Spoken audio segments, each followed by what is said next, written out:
Hello my loves, what is up and welcome back to my channel. Hope you guys are all doing well. Welcome to my long overdue pregnancy Q&A. It is about time I sat down and answered all of your juicy questions about pregnancy, trying to conceive, everything really, like how I'm feeling. I talked about this in my September reset, but I was really struggling with sitting down and filming this and just like filming pregnancy content in general. I finally feel like now I'm approaching the halfway point. I finally feel ready.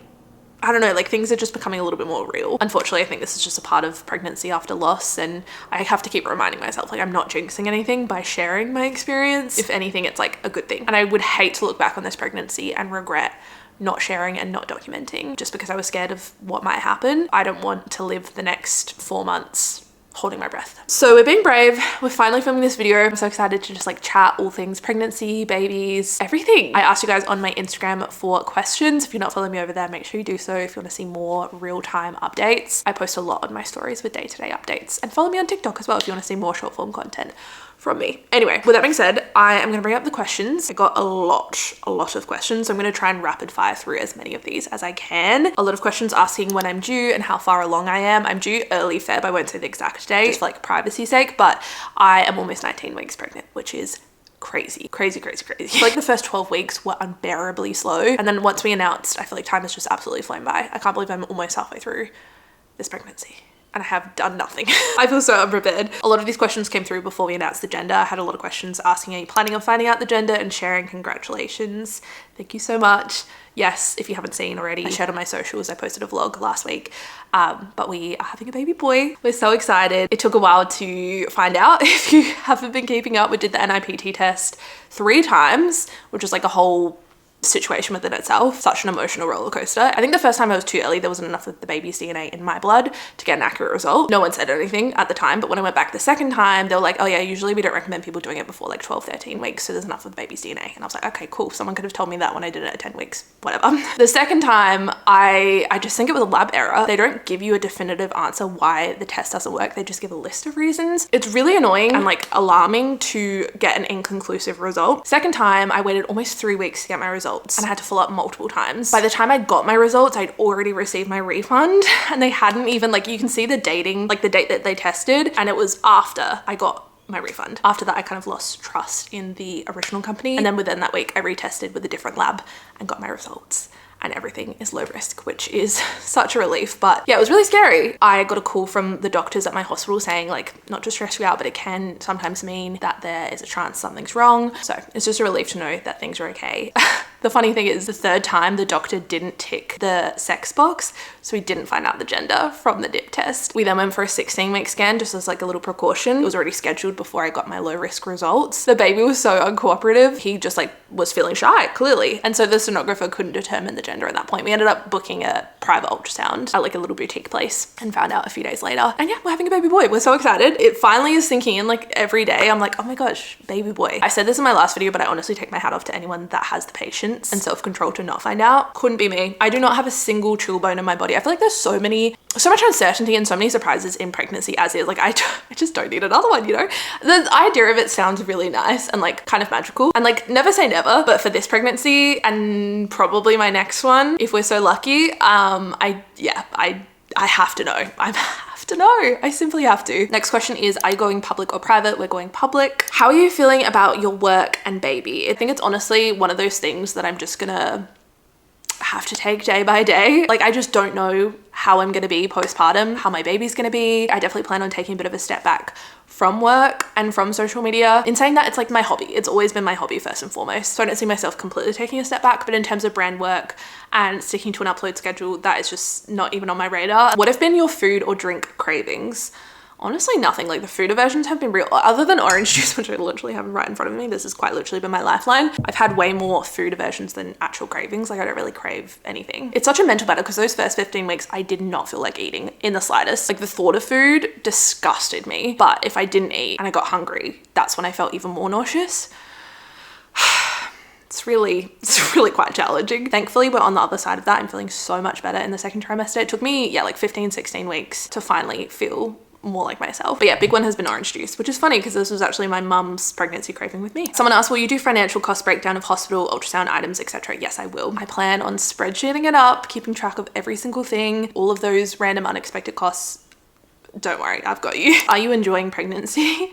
If you'd asked me the first 15 weeks, I probably would have said yes, but no. Like, so deeply grateful to be pregnant, but wasn't really enjoying it for the first little bit. Now, however, I feel like I'm in this perfect sweet spot that everyone talked about. I was waiting for it. As soon as 12 weeks hit, I was like, okay, second trimester, like, let's get this show on the road. I'm ready to feel good again. I'm finally not nauseous. I'm not throwing up my guts, but I'm also like not too pregnant and too big. Yeah, it really is like the perfect sweet spot, and I'm really enjoying it right now. Maybe come back to me in a couple of months time and I'll have a different answer for you. But right now at this point, I'm really enjoying pregnancy and I feel really good. Someone asked, how long were you trying to conceive for? Would love to hear your journey. This is such a multi-layered answer.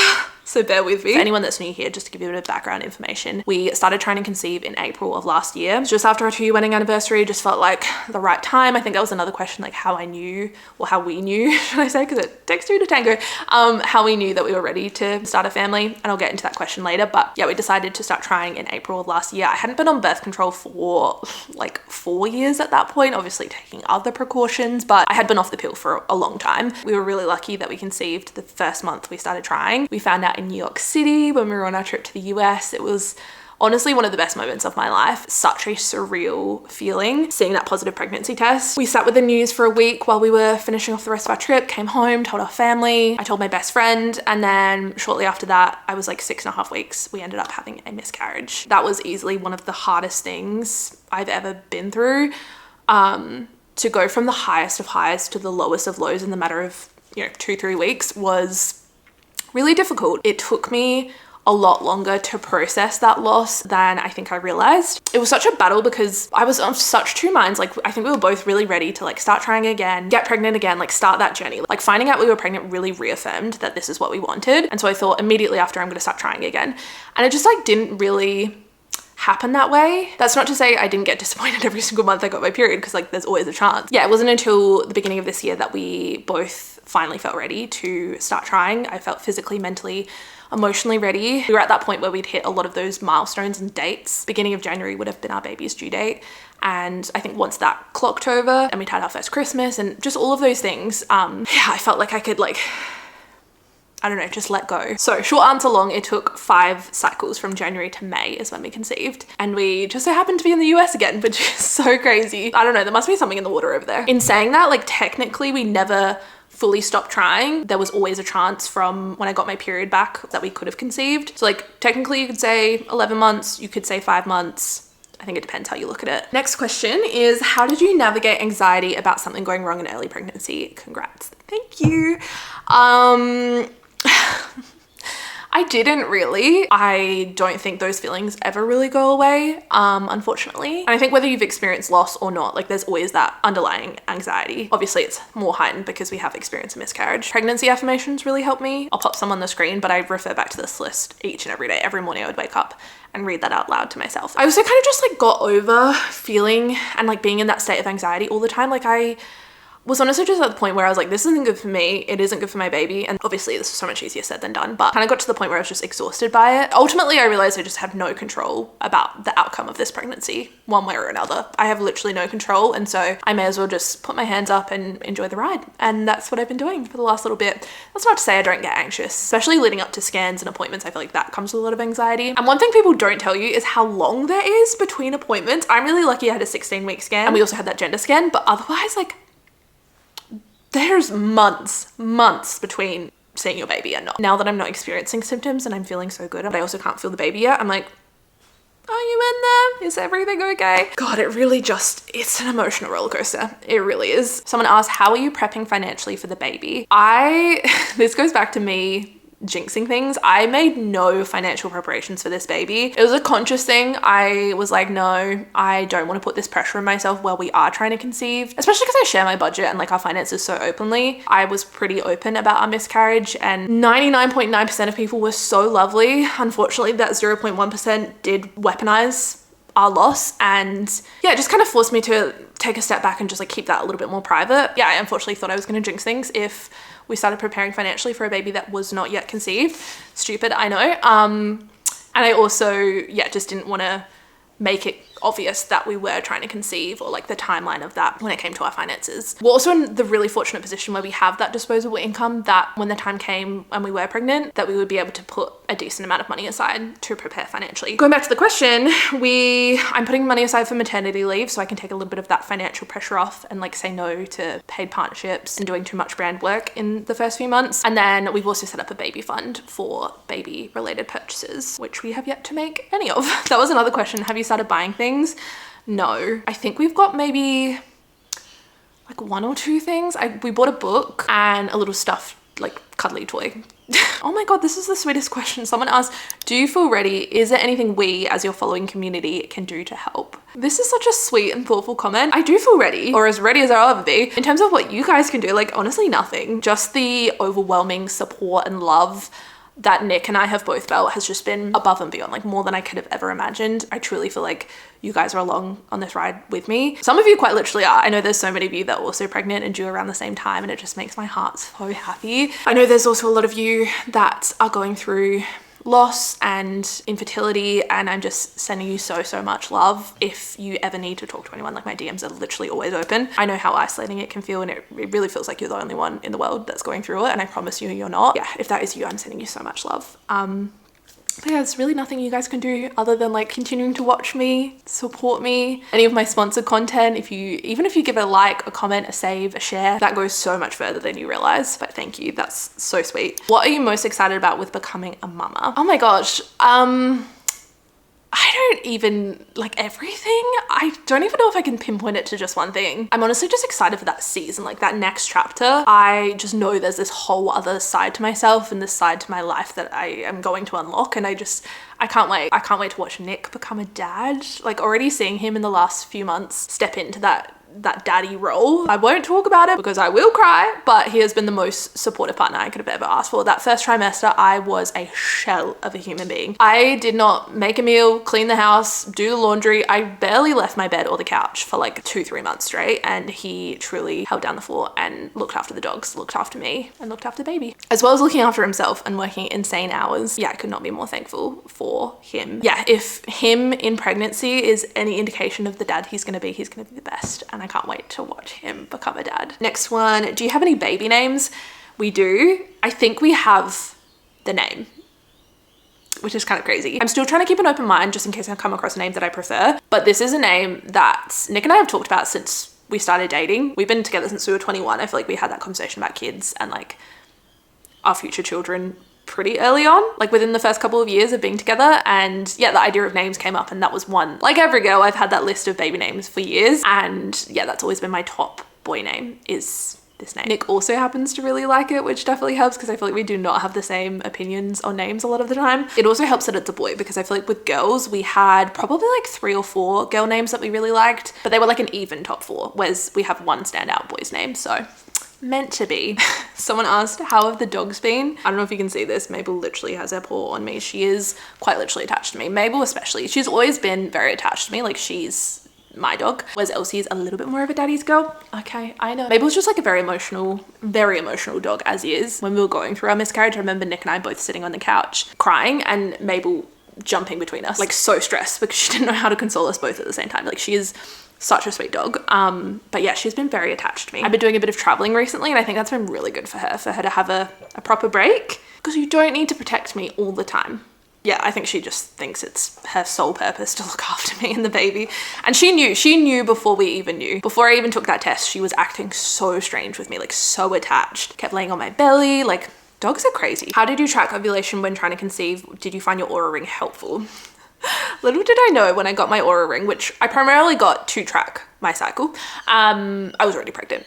So yeah, I have no idea how well this works when it comes to tracking. It did actually warn me that there was like major signs of stress on my body just before I found out, which I thought was kind of crazy. But yeah, I have no idea how well this actually tracks your cycle because I didn't have the opportunity to use it. They say the best way is to track your basal body temperature, which this ring tracks automatically for you. I did get a thermometer, but I just found it so, I don't want to say inconvenient, but I just forgot to test it. You have to test it first thing, like as soon as you wake up, to get the most accurate reading, and I just like wasn't doing that. But the best thing I found were ovulation strips, just like the cheap little paper ones you get from Amazon. I think we use the pre-mum ones, I want to say. Lots of baby moon questions asking if we're going on a baby moon, where we're planning on going. Yes, we are doing a baby moon. We actually just booked it. We are going to Hamilton Island, which I'm so excited about. We actually honeymooned there in, when did we get married? 2022. So I'm excited to go back and just like truly relax, switch off, and spend some quality time together before the baby comes. Was there anything you did differently on the cycle that you conceived? No, other than like going on holiday, relaxing, and actually not even thinking about it, which I know is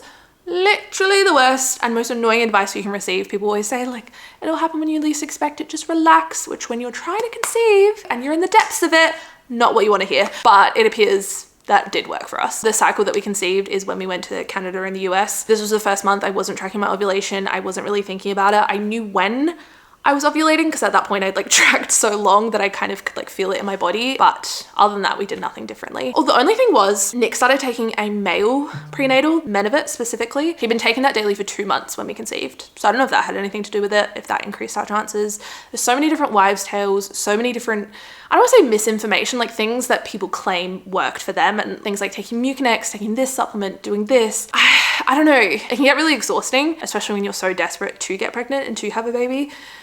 I don't know. Someone asked, do you have a nursery theme or a baby shower theme idea? No, and it's actually stressing me out. I'm finally turning my mind to preparing for baby and setting up the nursery, and I actually have no idea what I want to do. I have decision paralysis on this one. And then when it comes to baby shower, I also have no idea. I think we want to do our baby shower before Christmas. I mean, I know that we want to do it before Christmas, which is coming up pretty soon, so I should probably figure that out. But if you have any cute nursery theme ideas or baby shower theme ideas, please let me know. Someone asked, did you conceive naturally or use the IUI/IVF track? We did conceive naturally. What were your initial symptoms before testing? Let's see, I wrote them down. I kept a pretty solid symptom diary for the first 13, 14 weeks, and then I've kind of fallen off because nothing's really changed. So week 4, the week that I found out, I wrote breathlessness, like being short of breath. That was probably one of the first symptoms. A big one for me both times I was pregnant was insomnia. I'd fall asleep fine and then I'd be wide awake for like 3-4 hours in the middle of the night. And then I just had like a general fullness in my tummy, which also kind of happens leading up to my period. My boobs were really sore, also happens before I get my period. Can we just talk about the fact that early pregnancy symptoms are so goddamn similar to PMS symptoms? It's unfair. When you Google like, is this a pregnancy symptom? It says yes, but could also mean you're about to get your period. And it's just such, oh my God, I hated it. Will your baby be in the vlogs? Do you plan on becoming a family vlog channel? No family vlog channel around here. At this point, I imagine my child being featured kind of like Nick is. Like, he's not the center and be all of my channel. He just kind of features in the background every now and then. Like, you know, he exists. He makes a comment every now and then, but like, he's not the center, and like our relationship isn't the center. Oh, coming back to this question because I forgot to answer it before. How did you know you were ready to start trying to conceive? How did you know you wanted to start a family? I think having kids and starting a family is, as I said, something that Nick and I have discussed from pretty much the beginning of our relationship. We were 21, so like we weren't in a position to start trying for a family, or we like weren't ready, but it's something that we were very upfront about from the beginning. I knew that I wanted kids eventually. That's something I've always wanted, and Nick felt the same, thankfully. So we knew that we aligned on that. We didn't really have like I've never been like a timeline kind of person. I wasn't like 25, I want to get engaged, 26, I want to get married, 28, I want to have a baby. I think once we got married, and I don't know if anyone can relate to this, but I felt such an overwhelming desire to have a baby with that man. Then and there, as soon as we got married, I was like, okay, this is it. I think it was the high of being married and like the whole wedding. It was such a high, and I think I wanted to like continue riding that high. Thankfully, we did it. We waited. Eventually, that high subsided, and I was like, okay, yeah, like I'm not ready. We didn't really have things that we wanted to do, or like a checklist in mind. I knew that if we did that, we would just continually be adding to it. We never feel ready to have children. The only thing that we knew was that we wanted to be married for at least a couple of years and just enjoy married life. I don't think there's a right way or a wrong way to do it, but especially because we got married like relatively young in our mid-20s, we really wanted to build on that foundation and have a good solid foundation going into having kids. And so yeah, when our 2-year wedding anniversary came around last April, it just felt like the right time. Nick was at a really good point in his career. I was. The second time around, post miscarriage was a little bit harder. Like I said, initially we both thought that we would start trying again almost immediately, and we both just didn't really feel ready. I didn't feel ready mentally, emotionally, physically, mentally, none of it. And so I really took the last 6 months of last year to heal and focus on myself, pour everything into my work and travel. I really traveled so much last year. I think I counted, I was on like 40 individual flights last year, which is insane. Yeah, that was really my escape last year, which I don't regret. I think it served its purpose. I've definitely slowed down with the travel. I think when I knew I was ready to try again was when I wasn't filled with like an overwhelming, I don't want to say dread, but like anxiety and just absolute terror over the idea of being pregnant again. It began to shift into me feeling excited and feeling optimistic, and that's when I knew I was ready. Okay, I'm gonna answer one last question because I feel like I've been yapping up a storm. Someone asked, did you wait to share the news this time? No. I don't really know what they mean by waiting to share the news. We waited until the end of the first trimester to announce it on social media, which we were always planning to do with the first pregnancy, and unfortunately just ended in a loss, and there was no way that I could not share that. It's not something I'd wish on my worst enemy, and unfortunately it's a lot more common than I ever realized, and something that so many people in my personal life have gone through, and I just had never had any idea. The word miscarriage is such a taboo word almost, and I think it's because it makes other people feel so uncomfortable. Going through that experience didn't make me feel any differently in terms of sharing the news with our friends and family. Like, we didn't really do anything differently. I went for my first scan. I was 6 weeks. We saw the heartbeat, we saw the yolk sac, the little fetal pole. Everything was where it was meant to be and looking really good. It was around that time that we started telling people. So I wanted an ultrasound, like something tangible to show my parents. So we told them, I told my best friend Olivia. We didn't tell Nick's parents until like almost 10 weeks because they were away in Europe. But yeah, we just slowly started telling people as we kind of saw them. And again, this is such an individual thing. Some people were a lot more private. For us, sharing our loss and having the support of our friends and family really helped us through that. And I don't think we could have gotten through and healed if it wasn't for that. So share or don't share whenever you want. I don't think there's a right time or a wrong time. And the first time around, we didn't get to tell that many people. It was basically just our family and my best friend. And I personally didn't feel any less support from the people that we told versus the people that we hadn't yet told. And so yeah, this time around, I didn't really care who knew, when they knew. Anyway, hopefully that answers most of your pregnancy related questions. If you guys have any other cues, feel free to leave them down below. I love responding to your comments. And now that I'm making pregnancy content and I'm feeling brave, I'm sure I won't stop talking about it, and we'll chat and debrief in the vlogs and stuff. And Mabel's asking for a hug, which I think is my cue to leave. I love you guys so much, and I'll see you very, very soon for another video. Bye guys.